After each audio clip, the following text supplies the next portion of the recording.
Yan, tingnan natin yung unang sakyang lalabas.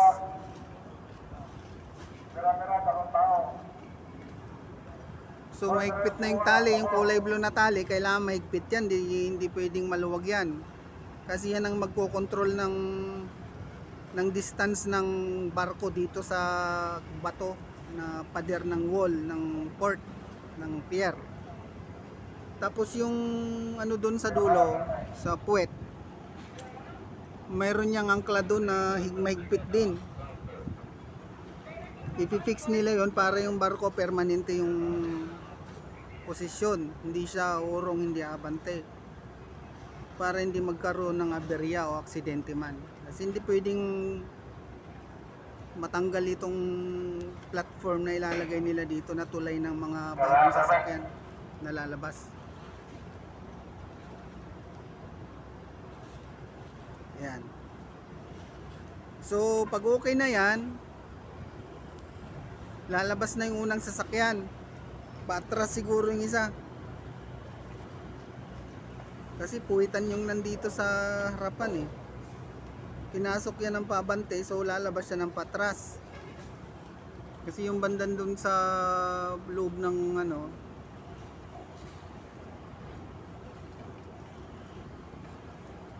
ng barko na yan, nakapatras na pumasok.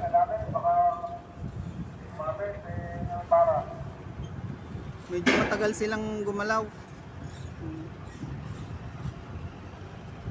Yung isang dumating kanina, bilis lang eh.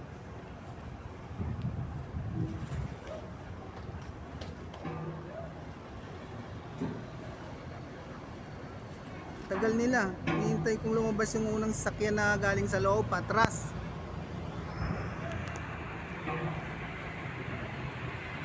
Yan. Kailangan yan clear. Nakatali ng mahigpit yung mga lubid. Yung kable na yun na malalaki, kailangan hindi yan mahigpit, lawlaw lang yan, sumasabay sa alon. Yan.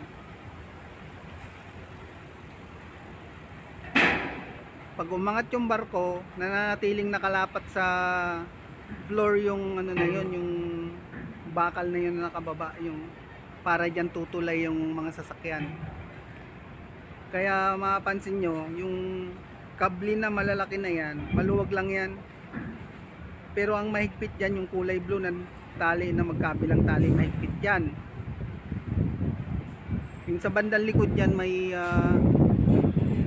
angkla naman yan na malaki, tsaka mahigpit din doon para permanente yung barko, hindi siya gagalaw-galaw na uurong at aabante.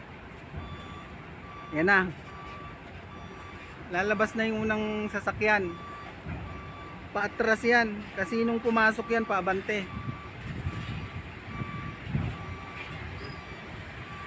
Yan na. Medyo mahirap yan kasi paatras eh. Pero easy lang naman yan dahil malakas naman yung makina niyan. Ito yung mga produkto na nanggagaling pa sa ibang mga probinsya, dadalhin sa Metro Manila, Batangas, Laguna. Yung mga produkto na galing sa isla, i-distribute yan dito sa cities. Ang laman yan, mga iba, mga saging, mga abaka, o mga may baboy, may kung ano-ano, mga may sibuyas, may bawang, kamatis, mga gulay. Ang produkto ng Mindoro, mga ano yan, mga sintures, mga dalanghita kung tawagin pa dito. Yung dala niya. So next video tayo ga. Medyo ano na to, medyo mahaba na, nasa 4 minutes na.